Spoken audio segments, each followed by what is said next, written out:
Hello. Why study film? I want to talk about why I study film.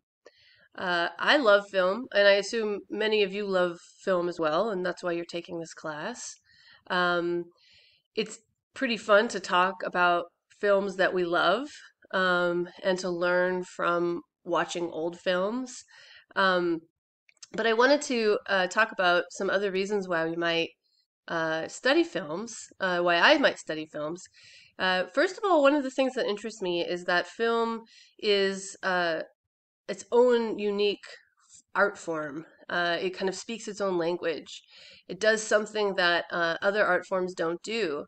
And sometimes that's hard to define exactly, but I want to think about how a film can communicate a feeling or an idea or an experience in a way that maybe a poem cannot, or maybe a song cannot, or maybe a novel cannot.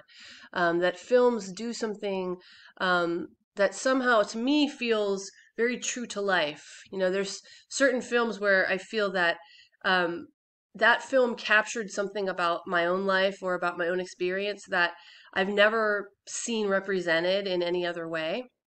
So on a very fundamental level, I feel like films teach me about myself and they teach me about what it means to be human. They teach me about my experiences in the world. And they can really enhance my experience of being alive, much like poetry and music. Um, Another thing that draws me to film is just how fun they are. To lose, the escapism that films provide. One of my first favorite films was The Wizard of Oz, which, you know, Dorothy is literally whisked away to a fantasy world. And that's a really fun journey to take as a viewer. And a lot of us, we really need that downtime. We need that 2 to 3 hours of escape where we can just lose ourselves in this other world. Um, Another thing, though, that draws me to film is the way in which film can uh, teach us about the world and also actually change the world. Um, so I grew up in the 80s where, the age of Sylvester Stallone as Rambo and Arnold Schwarzenegger as the Terminator and as Conan, these big muscly guys as the heroes of movies. And for me, it was a really big deal when I saw the film Alien and then Aliens, which are two films by Ridley Scott that stars Sigourney Weaver as this like super badass who survives when most of the other people who are Marines are killed off. And I thought, wow, this is such a powerful female character. And similarly, when I saw T2, which came out in the 90s, uh, there's a character named Sarah Connor who's just a powerful warrior.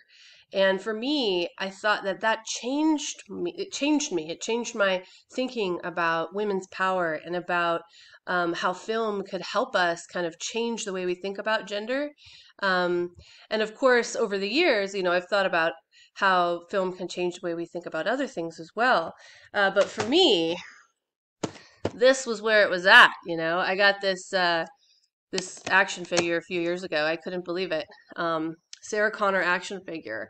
You see how muscular she is. And, she's a mother who nurtures, and she's also a warrior who saves and protects. And for me, that was a really important role model. And so Terminator 2 and films like that were, you know, modeled for me the way that film informs our sense of the world, and also the way that films can be progressive and they can really change how we think about the world.